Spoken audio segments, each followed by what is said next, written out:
माझे नाव राजीव रामकृष्ण पवार. मी इयत्ता 6वीतून बोलतो.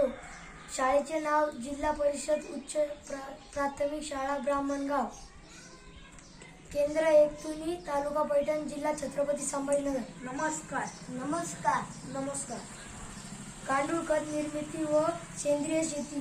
रासायनिक खताच्या वापरामुळे विविध आजार होत आहेत. त्यामुळे रासायनिक खताचा वापर न करता सेंद्रिय खताचा वापर केल्यास सेंद्रिय खताचा वापर उल्हासाचा आरोग्यावर काही दुष्परिणाम न होता त्यामुळे आरोग्य उत्तम राहावे यासाठी शेतातील पिकांचा रासायनिक खताचा वापर न करता शेतात रात्रंदिवस खताचा वापर शेतकऱ्यांना करायला सांगता येईल.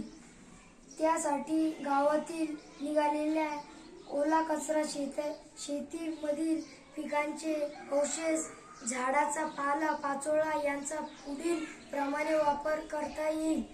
शेतात एक होत तयार करून त्यामध्ये गावातील निघालेले ओला कचरा, शेतातील पिकांचे अवशेष टाकून त्यांचे एकावर एक थर टाकायचे. त्यानंतर त्यावर पाणी टाकून ओलावा निर्माण करावा. त्यानंतर त्यामध्ये लहान लहान गांडूळ सोडावे. 4-5 दिवसानंतर त्यातील कचऱ्यावर पाणी मारावे. असे साधारण 1.5 ते 2 महिने केल्यानंतर खड्ड्यात सोडलेले गांडूळ 2 महिन्यात सर्व कचरा खाऊन टाकतात. त्यांनी खाल्लेल्या कचऱ्यापासून तयार झालेली विष्ठा म्हणजे माती हेच सेंद्रिय खत असते. ते खड्ड्यातून काढून पिकांचे दिल्यावर पिकांचे पोषण चांगले होते.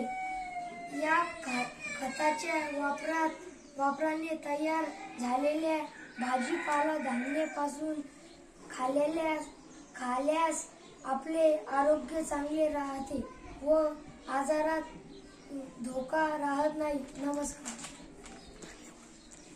धन्यवाद.